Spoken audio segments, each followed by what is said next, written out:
Sam's Riddles by Interscarewifey. I sat that day by the big old maple tree in Granddad's yard. Today was unlike any other. Nothing out of the ordinary ever happened here in the lazy town of Evergreen. I had become my grandpa's caretaker at the young age of 22. While other friends were going to university out of state, I was stuck here, cleaning filth out of bedpans, sweeping and mopping the hardwood floors, preparing meals, and giving sponge baths. Mother and father passed away a few years ago in a tragic accident involving carbon monoxide in our home. I get some comfort knowing they went peacefully in their sleep. I chose to sit under the tree during my free time. I'd read any book I could get my hands on from the free book donor box down the road. You just walk up, take a book left by a stranger, and when you're done, you put it back. Today, I had cracked open a crisp paperback called Sam I Am. It caught my eye because of the old Dr. Seuss book. This was a compilation of riddles, and I found it amusing. Some I had heard before, others I hadn't. Page 1. A young girl was found murdered the first day of school. Police suspected 4 teachers and questioned them. They were all asked what they had been doing at 7 a.m. when the girl was killed. Mrs. Green: I was driving to school and I was late. Mr. Daft: I was checking English exam papers. Mr. Brockert: I was reading my newspaper. Miss Klein: I was with my husband in my office. Who was the killer, and how did the police determine who it was? Answer: the police arrested Mr. Daft, as he would not be checking exam papers on the first day of school. I chuckled to myself as I got up and dusted grass clippings from my pants. I headed inside the small house to check on Grandfather. "Help me, please," Grandpa pleaded. He had tried to take himself to the bathroom and had fallen. I rushed over and could see at the angle his hip was turned out that it was most certainly broken. "I'll call 911, don't move!" I shouted as I called emergency services. They arrived within minutes. A small part of me felt relieved that this was during the pandemic and I couldn't ride along. It's exhausting caring for another person, especially when it's not a child. I loved Grandpa, don't get me wrong, but having this much responsibility 24/7 is not easy. When Granddad first got sick, people always promised they would help us out, bring meals and help give me breaks. But after a few months, we were long forgotten. He also had become quite mean-spirited. I suppose being in pain all the time can change a person, but this was not the Grandpa I remembered lovingly as a kid. I made myself clean up the trash around the house, get a light meal cooking. I sat down on the freshly vacuumed carpet in my room near the phone in case there were any updates, and decided to pull out the book again. Page 2. 2 women sit down for a meal and drinks. Both order iced tea. One of them is too thirsty and drinks 5 iced teas back to back, while the other orders just one.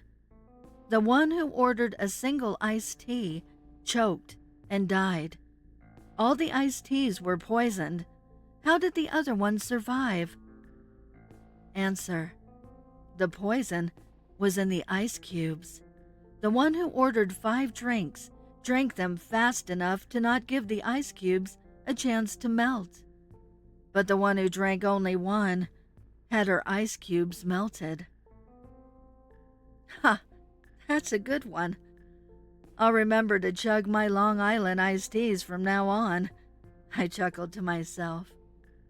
That sounded delicious right about now. A drink to relax in my grandfather's absence. I headed down to the cellar to see if we had any of the devil's Kool-Aid. I was in luck. There was a fifth of vodka, unopened, on one of the shelves. I peeled the seal off with my teeth. It had been a long week.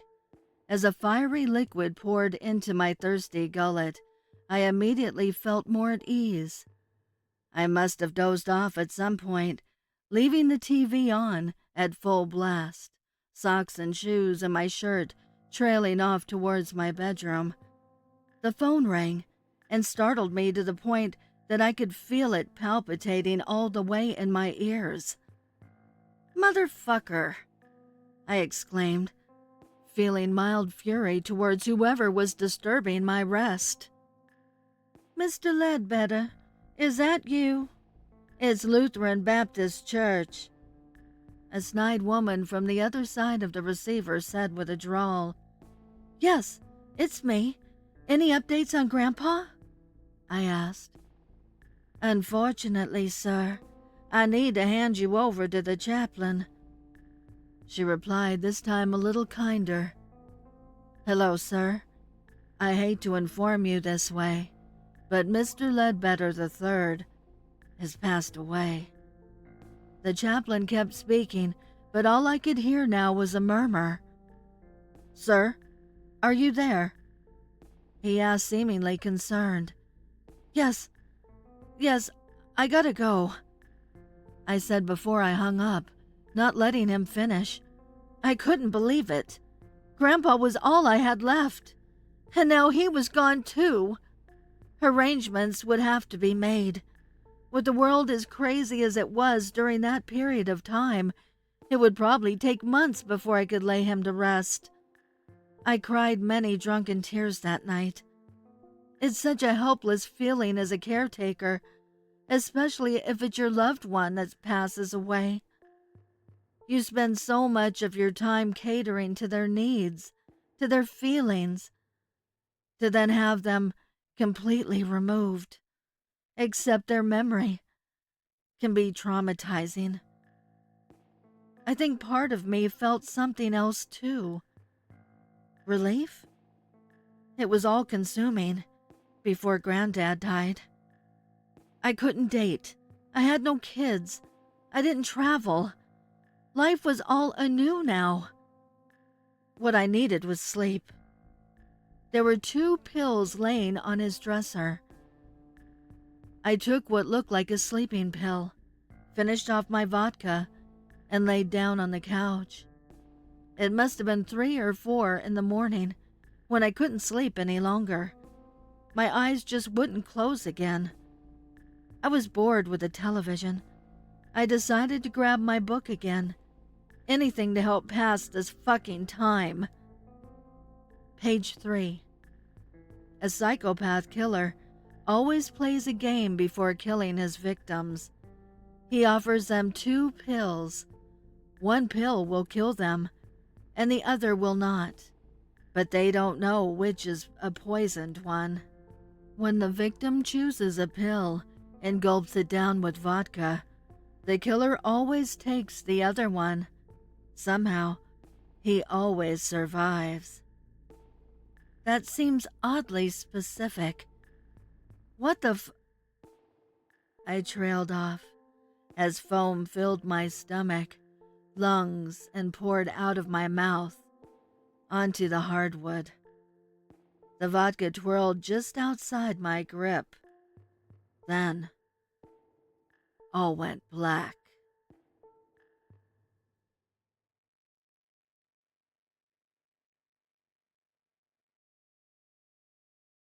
I would like to give a heartfelt thank you to the special friends of the channel for your overwhelming generosity.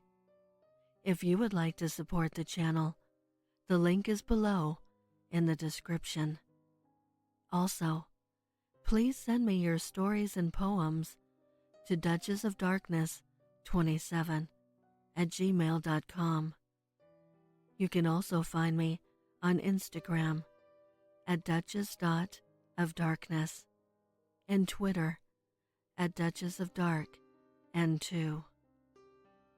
I want to thank all my listeners for your kindness, your encouragement, and your support. It means the world to me. Thank you for joining me. Until next time.